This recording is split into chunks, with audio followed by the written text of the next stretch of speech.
자, 성령의 열매 중에 충성이란 무엇일까? 2004년도에 우리나라에 결성된 3인조 보컬 그룹이 있습니다. 아실 거예요. SG 워너비라고. 혹시 들어보셨나요? 네, SG 워너비가 무슨 뜻인지 아세요? 저도 설교를 준비하다 알게 되었는데, 이 SG 워너비라고 하는 그룹이 아주 전설적인 포크 그룹이죠. 사이먼 앤 가펑크를 너무너무 좋아해서 SG를 따서 SG 워너비라고 했답니다. 다 아셨나 보네. 네. 이런 생각이 들어요. 우리들이 무언가를 열망하면 그 열망하는 것에 우리들의 삶이 충성스럽게 변하고 그 충성도가 생긴다는 거죠. 가만히 생각해 보세요. 우리들의 삶은 우리들이 열망하는 것에 우리들은 충성스럽게 변해가는 것 같아요. 우리들은 종종 이런 질문 던지죠. 먹기 위해 사는가, 살기 위해 먹는가? 목회자인 저에게는 이런 질문도 가능할 것 같아요. 나는 목사이기 때문에 사역을 하고 있는가? 아니면 사역이 너무너무 하고 싶어서 목사가 되었는가? 여러분들의 삶의 충성이라고 하는 것은 여러분들이 살고 있는 그 자리에서 우리는 그냥 살아가고 있는가? 하나님이 우리들에게 주신 이 충성스러운 일 때문에 나는 살아가야 될 이유가 있는가? 이건 우리들에게 굉장히 중요한 물음이라는 생각이 듭니다. 그런데 이 충성스러운 삶을 가로막는 것이 하나 있습니다. 그게 뭐냐면 교만이죠. 교만은 우리들이 여러 가지로 정의할 수 있겠지만, 베드로서에 보면 베드로전서 4장 10절에 이런 말씀이 있어요. 각 사람은 은사를 받은 대로 하나님의 여러 가지 은혜를 맡은 선한 관리인으로서 서로 봉사하십시오. 새번역 성경에 이렇게 되어 있어요. 여기에 굉장히 중요한 말이 받은 대로라는 말이에요. 은사를 받은 대로. 그러니까 은사는 주는 자의 몫이지 받는 자의 몫이 아닙니다. 은사는 주는 사람 마음이지 받는 사람이 원한다고 받는 것이 아닙니다. 그러니까 주인이 보기에 이 재능들은 각각 다를 수 있는데, 우리들이 이 은사와 재능을 내 것이라고 생각하고 내가 이것을 받아야 돼라고 생각한다면 그것은 월권이고 교만이라는 거예요. 자, 오늘 우리가 읽은 본문 말씀 마태복음 25장은 달란트의 비유로 어렸을 때부터 우리들이 수없이 들었던 말씀이기 때문에 제가 본문을 굳이 설명하지 않습니다. 자, 마태복음 25장 15절에 또 이런 말씀이 있죠. 각각 그 재능대로 한 사람에게는 금 5달란트를, 한 사람에게는 2달란트를, 한 사람에게는 1달란트를 주고 떠났더니 주인이 뭐대로? 각 사람의 그의 재능대로. 재능은 누가 평가해요? 주인이 평가합니다. 받는 사람이 평가한 것이 아닙니다. 충성을 방해하는 아주 중요한 요소 가운데 하나는 충성의 조건에 대하여 사명을 주신 분의 관점으로 보려고 하지 않고 충성의 크기를 자꾸 내가 생각한다는 거예요. 충성은 내가 받은 것에서 출발하는 것이지 내가 받고 싶은 것에서 출발하는 것은 아닙니다. 자, 이재기 목사님이라고 하는 분이 쓴 책이 있습니다. 하나님의 사역 레슨.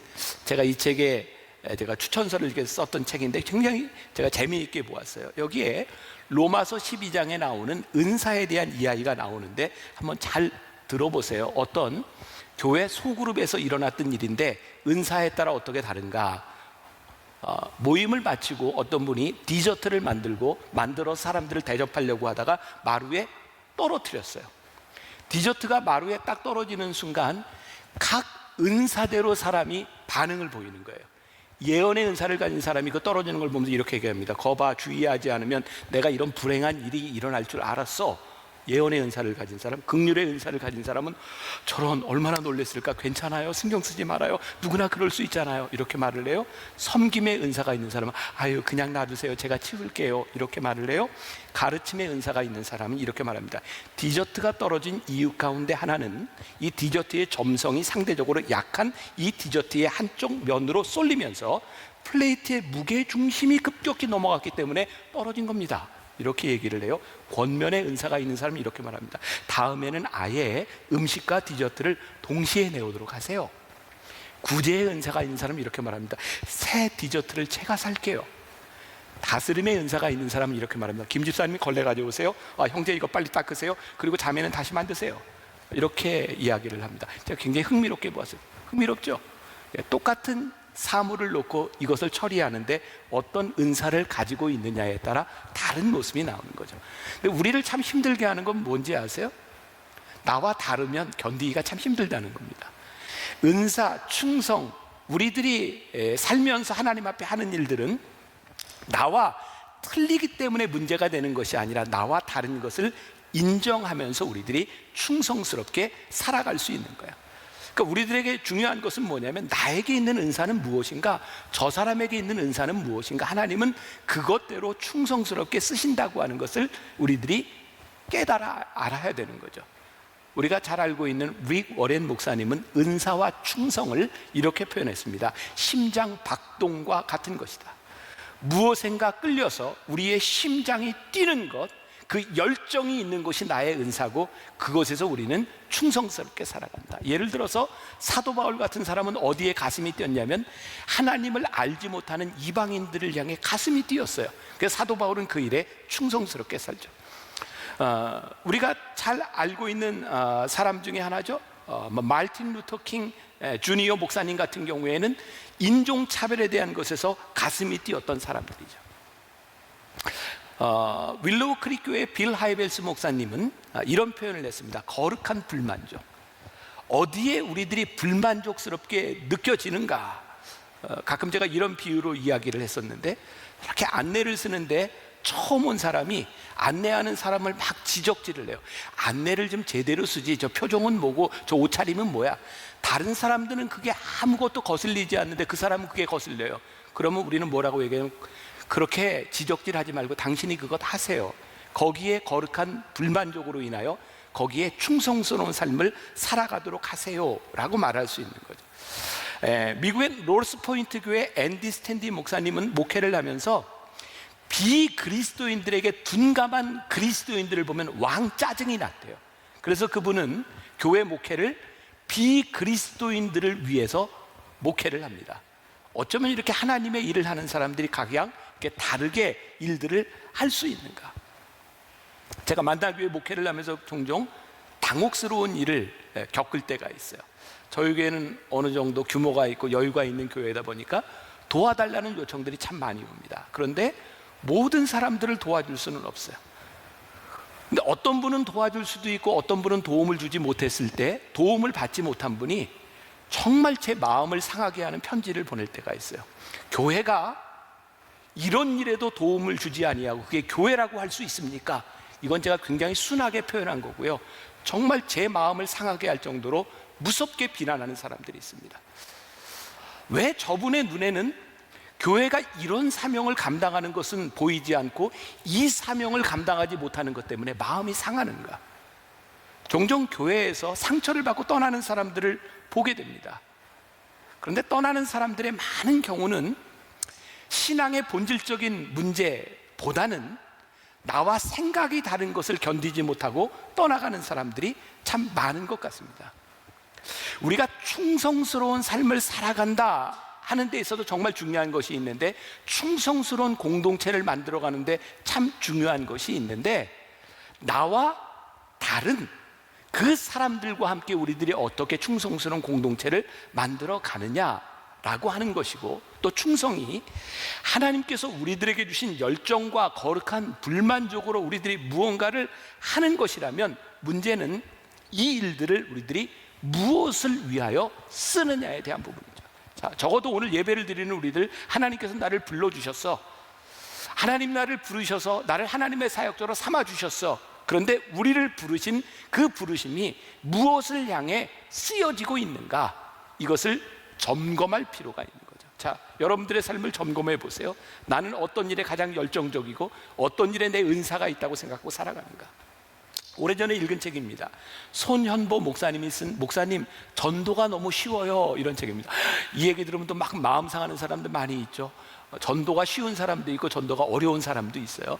이 목사님 책에 이 목사님이 처음 어떤 교회에 이렇게 목회지로 부임을 하게 되었을 때 성도가 한 30명 정도 되는 어촌에 있는 교회였답니다. 그 교회에 처음 남선교회 원례회를 참석하게 되었는데, 그 원례회에서 총무가 나와서 보고를 하는데 이런 보고를 하더래요. 자, 1년 동안 우리 사업 보고를 하는데 우리가 회비를 걷어서 연초에 강아지를 한 마리 샀는데 이놈이 통통하게 잘 자라고 있고, 우리가 이 개를 키우는 목적은 옛날 얘기입니다. 요즘은 이런 얘기하면 막 욕할 텐데, 여름 남전도에 부부가 친목 모임을 할 때 이 개를 잡아먹으려고 통통하게 잘 기르고 있습니다. 남전도에서 이 보고 하나를 하고 끝났다는 거예요. 목사님 책에 보면 이렇게 글이 나와 있습니다. 이 교회 남전도회는 완전히 개판이구나. 이런 개판인 남전교회가 하나님 교회의 주체가 되다니, 이대로 계속된다면 이 교회는 머지않아 망하겠구나. 예수님께서 피 흘려서 세우신 교회, 하나님으로부터 귀한 직분을 받은 남전도회의 1년 사업이 고작 개 한 마리 사서 그 개를 잘 키워 잡아먹는 것이란 말인가.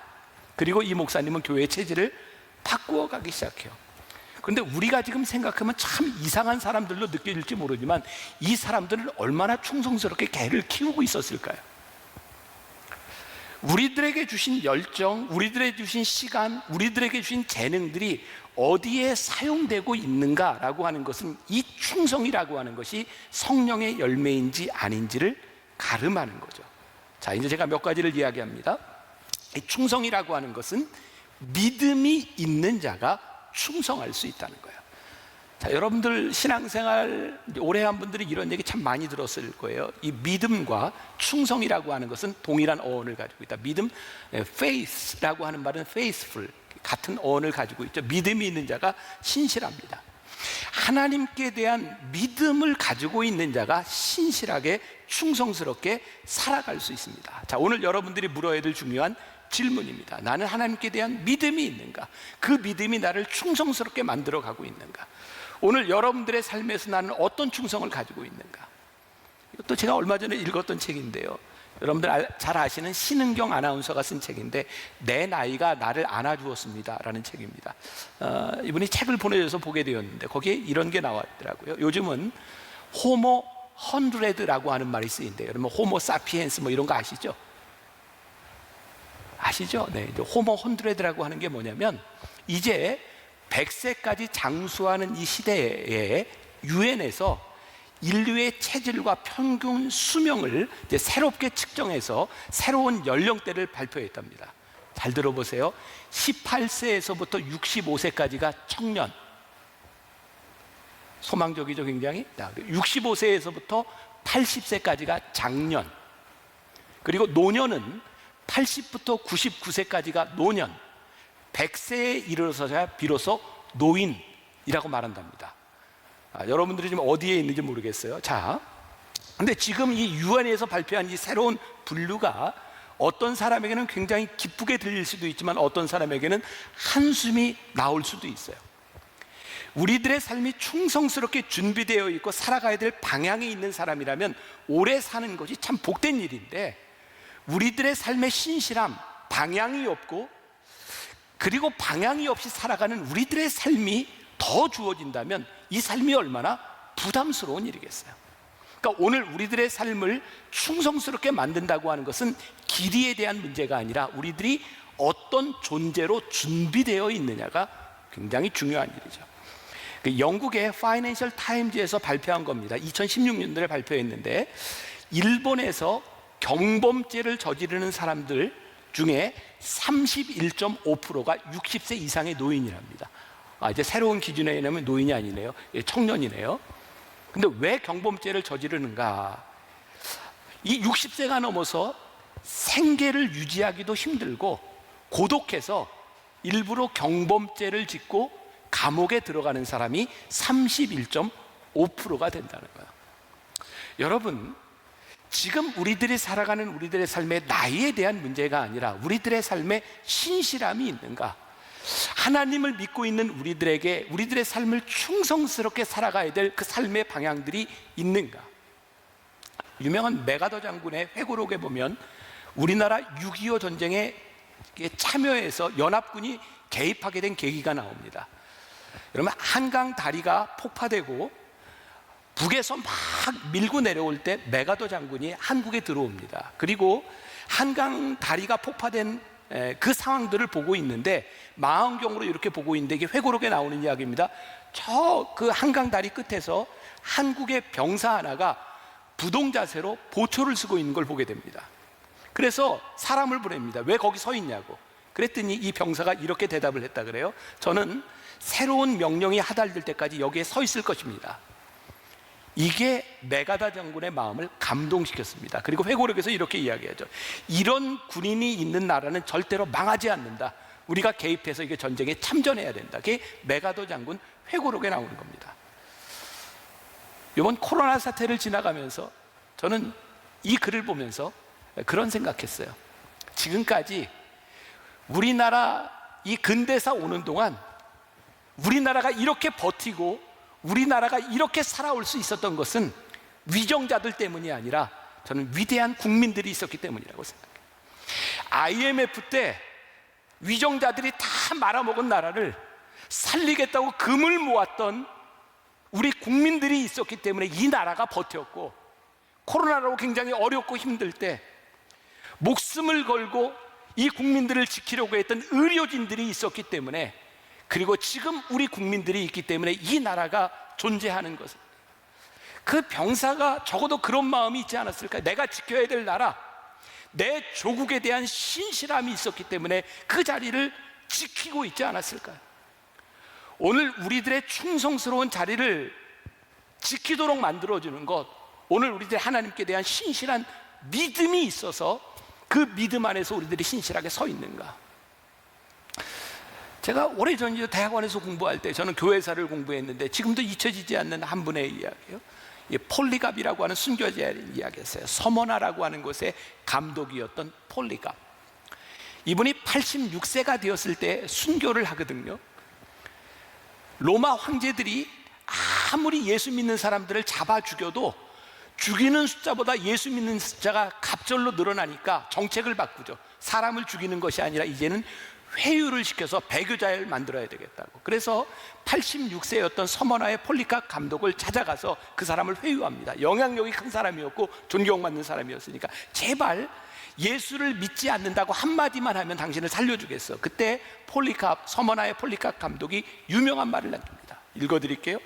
예수님께서는 86년 동안 나에게 한 번도 거짓말을 하신 적이 없고, 예수님은 한 번도 나를 배신한 적이 없는데 내가 어찌 구차한 생을 살겠다고 거짓을 말하겠어. 그리고 화형을 당합니다. 나를 한 번도 배신하지 않으신, 지금까지 나를 붙잡아 주셨던 하나님께 대한 그 믿음 때문에 서머나의 폴리갑은 신실한 충성스러운 종이 되어 믿음의 자리를 지킵니다.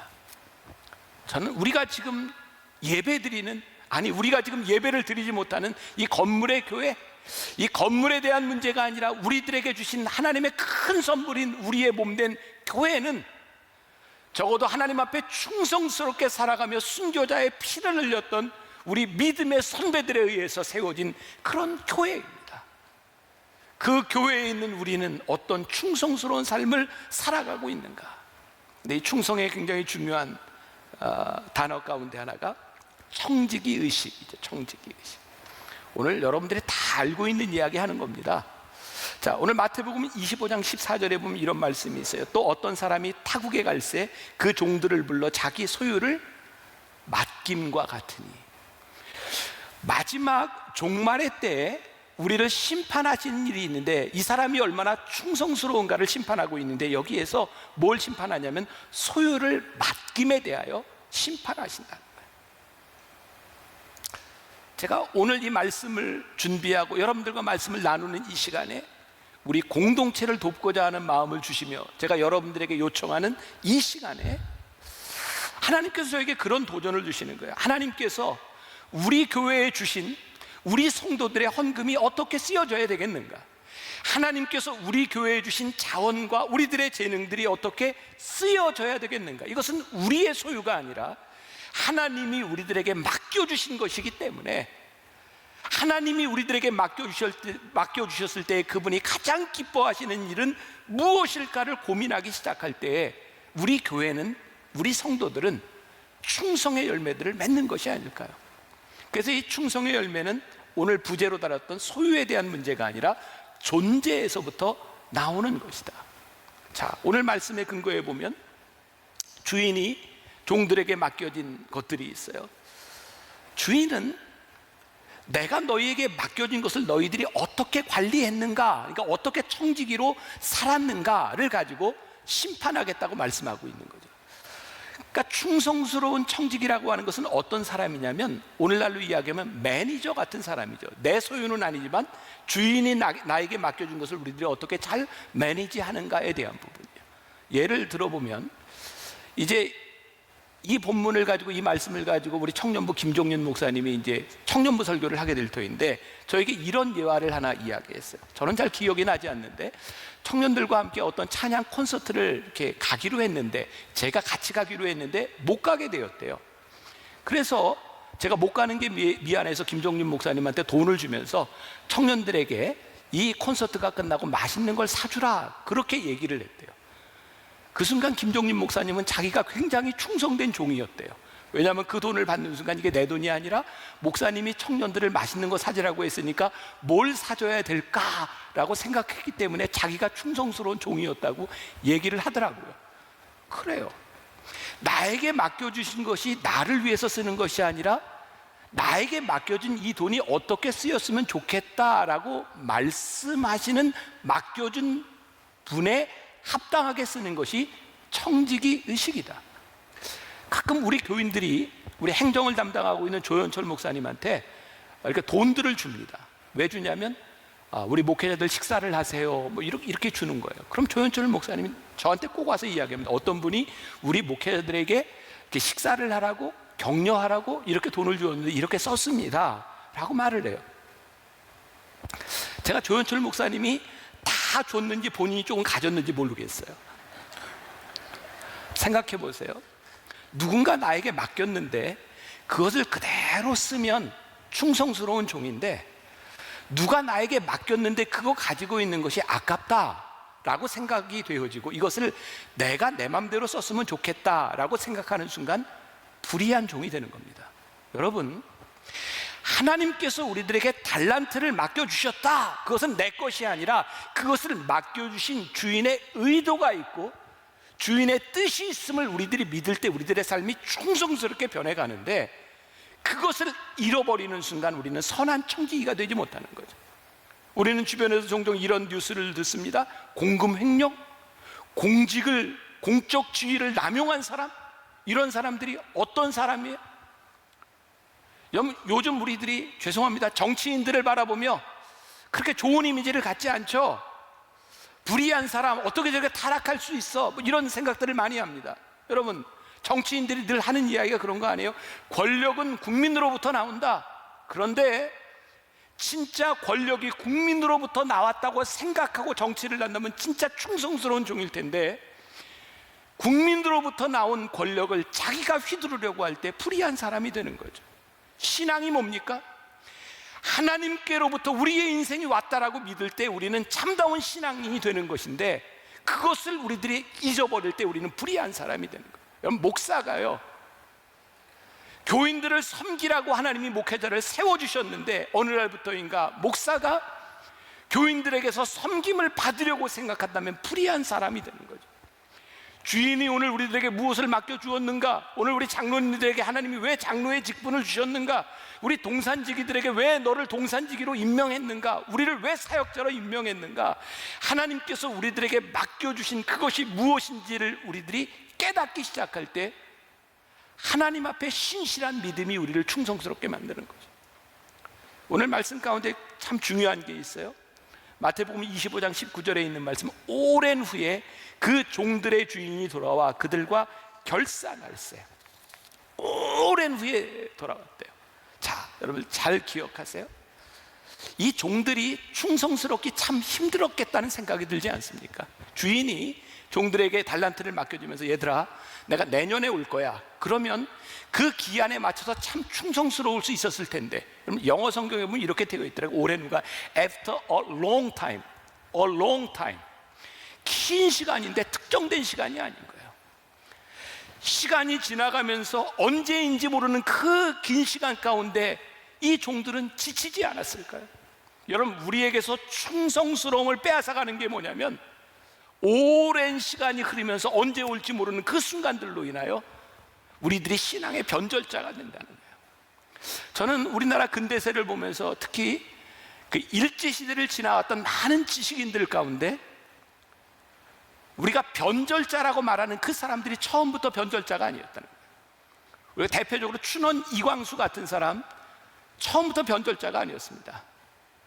근데 그가 왜 변절자가 됐냐라고 이야기를 하면 이렇게 합니다. 아무리 봐도 우리나라가 광복되지 않을 것, 우리나라를 찾을 수 없다고 생각하니 내선일체, 일본과 함께 가는 것이 낫다고 생각했다는 거예요. 처음에는 그렇지 않았는데 언제부터인가 믿음이 사그러지는 거예요. 믿음이 없어지는 거예요. 변절자는 처음부터 나쁜 사람이 아니라 그 시간들을 견뎌내지 못했던 사람들이 변절나는 거예요. 여러분, 충성의 열매, 성령이 우리들에게 주셔서 하나님 앞에 충성스럽게 살아가는 것은 하나님 앞에 설 그 기한이 우리들에게 다가옴을 끝까지 믿으며 붙잡을 수 있을 때 우리가 충성스러운 사람이 되는 거예요. 로마서 5장 3절부터 4절에 멋진 말씀이 있죠. 다만 이뿐 아니라 우리가 환난 중에도 즐거워하나니 이는 환난은 인내를, 인내는 연단을, 연단은 소망을 이루는 줄 압니다. 우리가 환난 중에도 즐거워하고 우리들이 끝까지 충성스러울 수 있는 것은 소망을 이루는 줄 알기 때문이다. 언젠가는 주인이 오시리라. 그 주인이 우리와 함께 하시리라. 오늘 말씀을 듣고 있는 여러분들 가운데 하나님 앞에 서지 않을 사람이 누가 있어? 우리는 다 죽어서 하늘나라에 가서 하나님 앞에 서게 될 터인데, 하나님께서 우리들에게 물으실 터인데, 그냥 하나님이 심판하시는 것이 아니라 뭘로 심판하시느냐? 내가 너에게 맡겨준 것을 근거로 너를 심판하겠다고 말씀하시는데, 여러분, 초대교회 성도들이 신앙을 유지할 수 있었던 가장 중요한 이유 가운데 하나는요, 그들이 신앙에 긴장감이 있었던 거예요. 아시죠? 초대교회 사람들이 만나면 인사할 때 뭐라고 인사했어요? 마라나타. 손 들고 인사해 볼까요? 마라나타. 마라나타, 이게 무슨 뜻이에요? 주님 어서 오시옵소서. 그들이 하나님 앞에 신앙을 지키고 신실할 수 있었던 이유 가운데 하나가 마라나타였어요. 주님 어서 오시옵소서. 우리들의 삶이 언제 끝날지 모르는데 하나님, 우리들이 한결같이 하나님 앞에 우리들이 지키려고 하는 것이 있습니다. 주님 어서 오시옵소서. 주님 앞에 제가 서겠습니다. 이것이 우리를 충성스럽게 만듭니다. 우리의 신앙의 가장 큰 무서움이 매너리즘 아닐까요? 매너리즘. 저는 요즘 라이브 톡으로 우리 교인들과 함께 카톡방에서 이렇게 대화를 하면서 계속 그런 얘기 해요. 이 코로나로 인해서 우리가 예배를 드리지 못하고 각자 흩어져서 모이지 못하고 지나야 되는 이 시간이 하나님께서 우리들에게 주시는 너무나 놀라운 축복이다. 왜? 우리가 너무 쉽게 예배드렸던, 너무나 쉽게 생각했던 그 신앙들이 그렇게 쉬운 것이 아니라 지금 우리의 신앙의 자리에서 매너리즘에 빠진 우리들로 하여금 우리를 돌아보게 하시고 신앙을 점검하게 하심으로 인하여 우리를 충성스럽게 만드는 일은 우리들에게 큰 축복이다. 와, 로마서 말씀이 이런 말씀이었구나. 환난 중에도 우리들이 즐거워하는 것은 이 모든 것을 통하여 소망을 이루는 줄 알기에 우리들이 즐거워할 수 있는 겁니다. 우리 성도들에게 이 충성에 대한 열매에 대해서 묵상팀에게 물었을 때 묵상팀에서 이렇게 대답을 해 주었습니다. 제가 좀 읽어드릴게요. 어떤 권사님의 이야기입니다. 2년 전 내가 권사 취임을 할 때는 본이 되는 권사님을 자신의 멘토로 정할 수 있었다. 주변에 참 좋은 권사님들이 많아 어떤 분으로 해야 할지 행복한 고민을 하고 있을 때 내 눈에 들어온 한 분이 계셨다. 늘 성전 입구에서 환하게 웃어주시는 한 여자 권사님. 언젠가 강대상에 올라가 안내하는 사역을 19년 동안 한결같이 했다고 담임 목사님에게 축하도 받고 사진도 찍으셨던 그 권사님이 언제나 그 자리에서 늘 온화한 모습으로 그 사역을 하고 계셨다. 그 장면을 성전에 앉아서 보던 나는 순간 뿅 반해버렸다. 그래, 바로 저 모습이야. 많은 좋은 모습들 중에서도 늘 한결같이 누가 봐주든 안 봐주든 작은 일에 충성하는 그 모습이 내가 평생에 해야 할 일임을 깨달았다. 정중하게 그 권사님께 제 멘토가 되어달라고 부탁드렸고, 권사님은 부끄럽다고 사양하셨지만 제가 권사님의 그 오랜 시간 한결같이 충성하시던 모습에 제 평생의 롤 모델로 삼고 싶으니 꼭 멘토가 되어달라고 부탁을 드렸고, 권사님은 감사하게도 허락해 주셨다. 본인의 직업이 있어 좀 쉬고 싶을 시간이 있었을 텐데 어김없이 일찍 나와 안내의 자리를 빠짐없이 지키시는 권사님은 지금도 토요 예배와 10시 예배에 늘 따뜻한 미소로 들어오는 사람 한 분 한 분을 맞아주고 계신다. 이 권사님에게 충성이 뭐로 다가왔냐면 그 자리를 지키는 사람이에요. 여기 장로님의 실명이 등장하는데, 좋은 일로 실명이 등장하는 장로님은 한턱을 내셔야 됩니다. 이 중에 계세요. 저한테 밥 한 끼 사세요? 대답을 안 해서 안 해야 될까 보다. 네, 읽어드립니다. 나는 우리 교회 정지관 장로님이 충성의 표본이라고 생각한다. 아마도 우리 교회에서 멘티가 가장 많으신 분이 아닐까? 교회에 들어와 낯설어하는 사람들을 잘 인도해 주시는 분이다. 나는 그저 그분의 뒤만 쫓아가고 있다. 일례로 재무부장을 하실 때 나에게 재무부 봉사를 권유하셨는데, 재무부장을 끝내시고도 여전히 재무부 봉사를 계속하고 계신다. 그 이유 중에 하나가 나에게 재무부 봉사를 권유한 책임감 때문이라고 하셨다. 우리 성도들이 느끼기에, 아니 하나님을 떠나서 우리 교인들이 느끼기에, 야 저분 참 충성스럽구나라고 느끼는 사람이 누구예요? 한결같음이에요. 여러분, 여기에서 한결같음이라고 하는 것은 내가 그 자리를 꼭 지키고 있다, 이것이 한결같음이 아니라 하나님께서 우리들에게 말씀하신 그 자리를 지키는 것이죠.